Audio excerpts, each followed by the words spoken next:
dengan aku Jia di sini. Selamat malam ya. Jadi kali ini aku ingin berbagi pengalaman aku pribadi antara sewa rumah atau sewa kamar di kos-kosan gitu ataukah beli rumah gitu ya. Jadi jujur pengalaman pribadi ya. Jadi ceritanya tuh sejak usia 18 tahun aku kan sudah hidup terpisah dengan orang tua ya. Karena aku harus melanjutkan kuliahku di tempat yang jauh di Jawa Timur, di Malang. Jadi ya aku harus bisa mandiri kan, hidup di tempat orang yang jauh sekali dari orang tua. Sesudah itu aku juga pernah di Jakarta, pernah di UK juga, dan lain sebagainya ya. Jadi seperti yang aku bilang, ini perbandingan aku pribadi antara tinggal di rumah sewa atau kamar sewa untuk kos-kosan gitu, atau dibandingkan dengan punya rumah sendiri ya. Jika kalian ingin tahu silahkan ikuti ya. Jadi ada beberapa poin yang aku catat. Poin pertama adalah jika menyewa itu kita bisa memilih di mana aja yang kita suka gitu. Kalau aku pribadi biasanya milihnya yang paling dekat dengan sekolah atau tempat kuliah atau tempat kerja gitu ya. Nah, jadi bisa disesuaikan dengan keperluan kalau sewa. Dan biasanya banyak tuh menjamur di mana-mana. Karena kan mereka juga apa sih namanya? mencari yang bisa menyewa kan. Jadi termasuk bagus lah ya untuk industri seperti ini gitu ya. Terus udah gitu biasanya sewanya lumayan mahal sih, tapi masih terjangkau lah kalau menurut aku. Jadi aku tahun 1997 dulu itu dekat banget dengan kampus aku, itu paling aku jalan kaki ya dari tempat kosku itu ke kampus itu cuman nyebrang sungai kecil gitu, paling ada 2 meter apa 3 meter nyebrangnya udah nyampe area kampusku. Jadi di situ aku bayar Rp40.000 per setengah kamar lah ibaratnya, karena satu kamar itu harus berdua. Kalau mau sendirian itu bayarnya Rp80.000 ya. Karena aku masih ditanggung orang tua waktu itu, jadi setiap bulan ayahku mengirim Rp100.000 untuk segala keperluan kuliahku 1 bulan, termasuk untuk biaya kos aku Rp40.000 ya gitulah. Akhirnya aku ambil itu ya. Seperti yang aku bilang, itu bisa disesuaikan dengan keperluan. Ada temanku yang memilih agak jauh karena menurut temanku itu lebih murah gitu. Jadi yang ngekos di sana tuh banyak banget. Dan dia cuma bayar Rp20.000 per bulan. Aku pernah sih main ke sana tapi aku nggak begitu serak ya, karena mungkin beda kali. Nah udah gitu, kalaunya kita punya rumah, kita beli rumah gitu, iya bisa aja sih kita menyesuaikan dengan tempat tinggal atau tempat kita sekolah atau kuliah gitu. Cuman agak susah sih kalau menurut aku. Kan tidak selalu ada yang bisa dibeli kalau menurut aku ya. Anggap aja kalau misalnya seperti yang kasus aku yang dulu itu, misalnya ya mau beli rumah kan biayanya mahal banget, gak mungkin lah ketutup dengan 100.000 kan. Terus udah gitu ya namanya rumah pasti mahal gitu. Dan ada temanku yang anak orang kaya gitu ya, di bawah aku sih 1 tahun apa 2 tahun, aku lupa waktu itu. Dia beli rumah, cuman karena di wilayah tempat sekolah atau kuliah itu udah dipenuhi oleh kos-kosan, jadinya dia harus mencari yang agak menjauh gitu.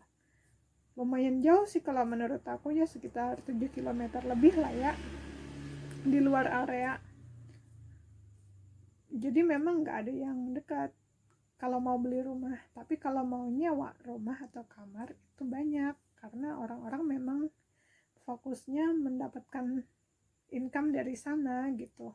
Apalagi kalau daerah kampus, daerah tempat kerja gitu ya. Nah itu kalau menurut aku dari segi jarak. Kalau daerah kampus atau apa, tempat-tempat sewa di sekitar kampus atau tempat kerja itu biasanya banyak sih. Kalau beli rumah khusus untuk sendiri itu agak susah ya, jadi agak jauh biasanya dari tempat kita kerja atau tempat kita kuliah. Terus poin yang kedua adalah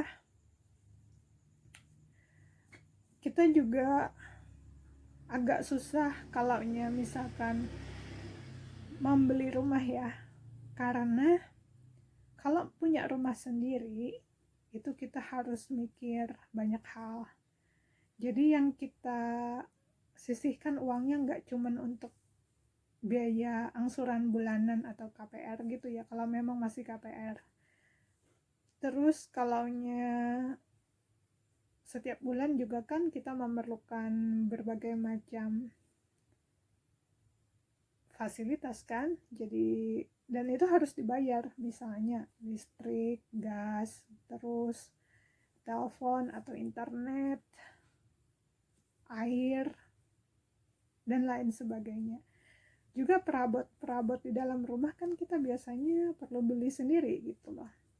Nggak mungkin ya ada sendiri, kecuali memang orang jual rumahnya beserta isinya gitu. Tapi secara umum kalau KPR sih yang aku tahu karena pengalaman gitu, itu nggak ada isinya, kosong. Jadi kita sendiri yang harus ngisi, otomatis kan keluar uang lagi ya. Nah terus kalau pembandingnya jika sewa rumah atau sewa kamar kos-kosan gitu, itu kadang-kadang ada yang sudah furnished, jadi ada yang sudah ada isinya, jadi kita tinggal bawa koper atau tas berisi baju, pakaian kita yang diperlukan gitu, udah masuk aja. Jadi nggak usah mikir macam-macam, semuanya ada di sana gitu, udah termasuk tuh satu pembayaran ya. Misalkan anggap aja kalau sekarang itu 500 ribuan ya kalau nggak salah, 500 ribuan mulainya per bulan, itu udah mencakup semuanya. Ada internet, ada air, ada listrik, ada gas, keperluan dapur, bahan-bahan dan barang-barang di dapur, habis itu internet juga, dan segala hal. Pokoknya kita tinggal terima beres aja untuk satu pembayaran 500 ribu rupiah per bulan. Itu menurut pengalaman aku bilang. Jadi waktu aku masih di Banjarmasin ya, aku ngekos juga kan, awal-awal ngajar gitu. Jadi per bulan aku bayar 500 ribu, itu udah termasuk semuanya. Aku nggak pusing-pusing lagi harus beli alat dapur ini, misalnya harus bayar listrik dan lain-lain. Nggak ada. Terus kalau misalnya poinnya yang ketiga, kalau sewa itu juga kita tidak perlu mikirin yang namanya pajak segala macam ya, karena yang punya pajak itu kalau nggak salah ya yang punya rumah, kalau nggak salah. Karena selama aku ngekos aku nggak pernah tuh diminta bayar pajak. Nah terus kalau punya rumah sendiri kita ada pajak bumi dan bangunan kalau nggak salah ya, nah itu harus dibayar gitu, biasanya per tahun ya kalau nggak salah. Habis itu poin yang ketiga. Jadi ada lagi pengeluaran lain ya.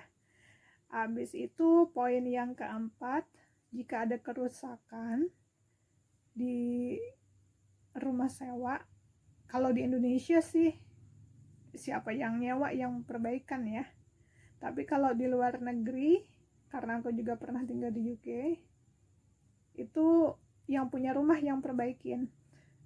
Jadi kita tinggal lapor, mereka yang perbaikin gitu. Atau kadang-kadang mereka minta orang lain di bawah pengawasan mereka untuk perbaikan rumahnya gitu. Untuk kita, itu yang aku tahu ya. Jadi kita tidak perlu keluar uang kalau di UK. Tapi kalau di Indonesia, ya kadang-kadang ada yang bisa ngerjain perbaikan sendiri. Tapi yang jelas kalau misalkan ada perlu apa, tetap aja kita keluar uang ya sedikit. Nah itu kalau punya rumah sendiri ya. Kalaupun sewa juga kadang-kadang ada juga di situ. Tapi kalau sewa kamar aja di kos-kosan gitu, setahu aku selama aku ngekos dari 1997 sampai 2002, sesudah itu sampai 2004 karena aku pernah ngekos di Malang dekat Brawijaya karena adikku di sana. Terus ke Jakarta juga aku ngekos. Nah, abis itu aku pulang ke Indonesia, aku ngajar kan. Aku ngekos lagi tuh dari tahun 2008 sampai 2013. 2012, sorry. 2012 aku masih ngekos. Jadi lumayan lama kan aku pengalaman.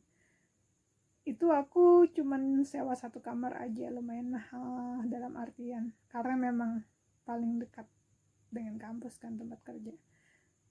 Tapi aku nggak pernah tuh mikirin perbaikan atau apa, semuanya ditangani oleh ibu kosku gitu. Jadi kalau ada sesuatu yang perlu diperbaiki, dibetulin, tinggal bilang aja. Nah itu kalau menurut pengalaman aku. Kalau sewa rumah mungkin adalah yang bisa dikit-dikit ngerjain, tapi juga sebaiknya sih jangan ngerjain sendiri, apalagi kalau berkaitan dengan hal-hal yang sensitif ya, misalkan listrik atau apa, jangan ngerjain sendiri, bahaya nanti gitu loh. Lebih baik kasih tahu yang punya kan, yang punya rumah gitu. Tapi ya itu tadi tergantung pilihan masing-masing ya. Terus poin yang kelima, kalau nyewa rumah atau sewa kamar kos-kosan gitu, misalkan kita mau pergi ya, ada apa gitu, kita mau pergi dan tidak mau ngekos lagi di sana atau tidak mau lagi sewa di sana, tinggal angkat kaki aja, angkat barang sedikit, udah nggak lagi tinggal di sana ya kan. Nah itu pengalaman orang tua aku dulu berkali-kali kan, pindah sana pindah sini waktu aku masih kecil tuh. Jadi tidak menetap. Nah kalau nggak cocok di sini pindah ke sini gitu, atau ke sana kemana gitu. Nah kalau punya rumah sendiri, nah ini pengalaman aku